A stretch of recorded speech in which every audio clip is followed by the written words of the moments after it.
Eh bien bonjour à toutes et à tous, c'est Jasmin45 pour une nouvelle vidéo. Alors aujourd'hui, comme vous pouvez voir dans mon garage, je vais vous présenter le Mark I. Donc Wargaming nous a passé ce char pendant 7 jours, donc je vais vous expliquer ça pendant la partie. Donc ils ont mis ça parce que ça fait 100 ans que les chars ont mis leur chenille sur les champs de bataille, donc voilà, ils nous ont passé ce tank. Alors je vais expliquer un peu. Ils vont l'enlever le 27 septembre. Ils nous le donnent pendant 7 jours. Ils nous l'ont donné hier et vont l'enlever le 27. Donc, le but de tout ça, c'est de faire 50 millions de batailles avec. 50 millions, oui, c'est quand même beaucoup. Mais, comme on pourrait dire, en une bataille, on en fait 14 puisque chaque personne a une bataille. Donc, c'est quand même beaucoup. Ensuite, les récompenses, tout ça, parce que c'est sûr qu'il y a des récompenses. Donc, si on fait 25 batailles, on reçoit 3 jours de compte premium. C'est sûr que ça, il faut le faire. C'est si on réussit les 50 millions de batailles. Sinon, ben, on n'aura pas le 3 jours de compte premium. Sinon, si on fait plus de 10 batailles, on aura la médaille. Donc la médaille du char. Et ça, peu importe qu'on réussisse ou pas à l'événement, on l'aura pareil. Donc, je vais vous présenter un petit peu le char pour le reste de la vidéo. Donc, le char a 550 points de vie. Il a 15 mm de blindage à l'avant, donc faut pas s'attendre à avoir des ricochets. Il a 5 mm sur les côtés, alors là c'est quasiment s'il tombe pas en pièces en roulant.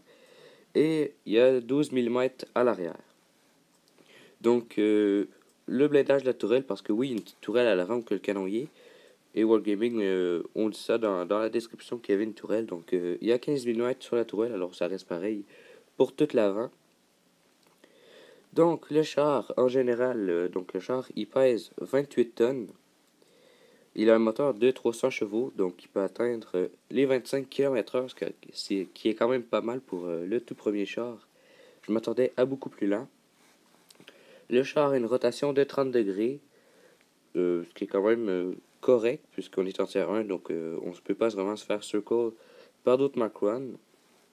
Ensuite, la tourelle, bien sûr, la petite affaire en avant, elle tourne à 48 degrés. Ensuite, le canon, il fait 8,5 coups par minute. Il perd 57 à l'AP et 7 mm à l'HE. Alors, on n'a pas d'APCR. De toute façon, j'ai jamais réussi à ricocher un char et j'ai jamais eu de ricochet. Alors, l'APCR sert à rien.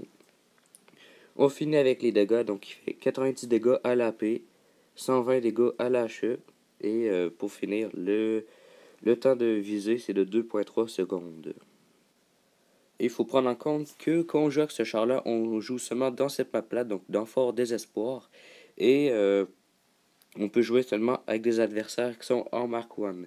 Alors si on veut faire un peloton, on peut justement faire un peloton avec une autre personne qui prend son Mark I, sinon le peloton ne marchera pas. Donc moi je trouve que ce char est quand même très fun à jouer, sûr que ça fait différent de jouer avec un char qui est très gros, en tier 1, en plus qu'un canon qui fait seulement des 90. Mais je trouve ça cool que Wargaming ait pensé à ça.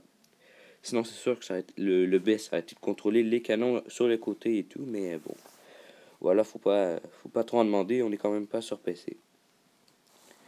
Donc, j'espère que la vidéo vous aura plu. Si c'est le cas, n'hésitez pas à vous abonner et à liker la vidéo. Sinon, on se revoit dans une prochaine vidéo. Ciao, ciao.